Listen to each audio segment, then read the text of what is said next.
Hi kids, me again. Day 3 of informational writing. Okay, so day 1 we talked about what is informational writing. Remember that its purpose is to give or tell facts. It is always true, and authors write informational texts to teach or tell about a topic. Okay, yesterday you learned about what do you I asked you, sorry, you didn't learn. I asked you, well, maybe you did. Anyways, I asked you to start thinking about topics. We're just brainstorming topics. What do you already know? What are you an expert of or about at this point? And then what do you want to maybe learn a little bit more about, okay? So if you recall, my list was kind of a hodgepodge. I forgot to put people in here. Maybe you have done some kind of research on a very famous person, and that kind of makes you an expert on them. So here's my list. And what I did was I looked at my list and I decided to pick 3, because you know how Mrs. Geib feels about the rule of 3. The rule of 3 is just a very good rule.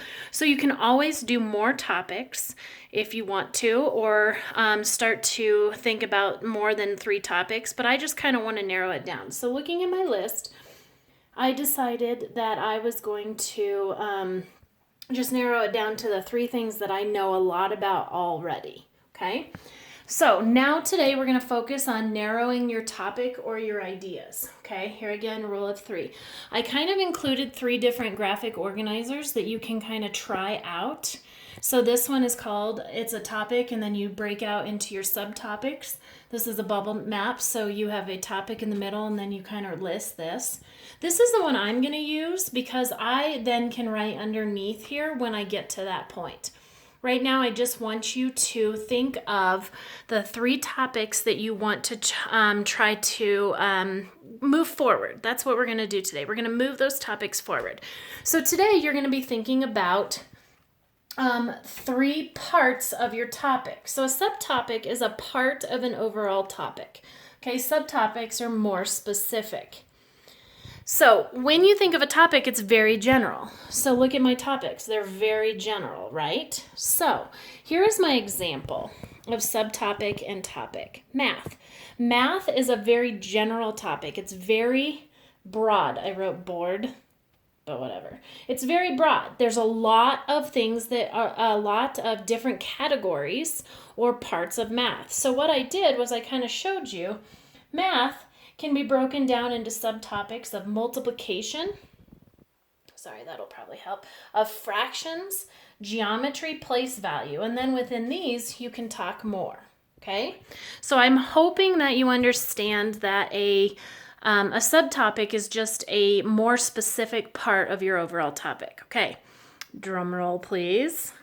Let's unveil my topics. Okay, so I decided to go with my 3 topics, and then I kind of started thinking about my subtopics. First, elephants. And so what I did was I started thinking about what did I know about elephants. Well, I know that there are lots of different species of elephants. There's the African elephant, there's the Asian elephant, okay? So I knew that I knew a lot about that already. Don't worry about adding your details. We're going to do that another day. I also know that elephants have a very, very interesting form of communication, and I know a lot about that because I was very fascinated with that. And then finally, I know a lot about their family structure. Elephants have a very interesting family structure. The next topic that I decided that I wanted to start brainstorming subtopics for was roller derby. Okay, I know how the game is played and the object of the bout. Did you know that a roller derby game is called a bout? Okay, so I could talk a lot about how the game is played. I could talk about the different positions and how the different positions work within the bout. And then I even know the history of the sport, because when you are an expert or really interested in something, you tend to know a lot about it.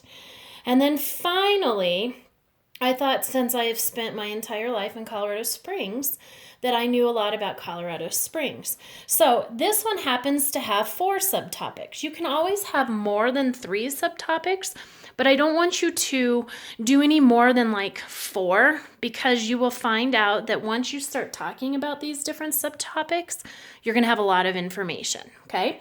So anyways, in Colorado Springs, I thought about all the things I knew about, and I knew about Garden of the Gods because I actually grew up in a place called Pleasant Valley, which is right near Garden of the Gods. That's where I would go with my friends after school and play. I know a lot about Manitou Springs. I know about how it was formed. I know about the water there. I know that about who founded it.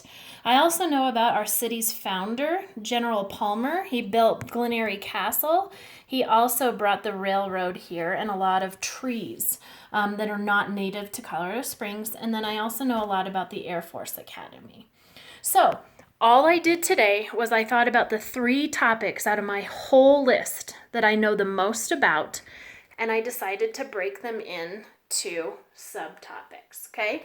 Next week, we are going to start listing the information in Caveman Talk underneath, or the information about our subtopics. But right now, I just really want you to try to take a topic and break it down into at least 3 subtopics, okay? I hope that you find this is kind of fun from the standpoint of Mrs. Geib is not telling you what to write about, but you get to choose, okay? I'm so proud of you. Continue the amazing work. I wish we were in person. I miss you so much. Bye.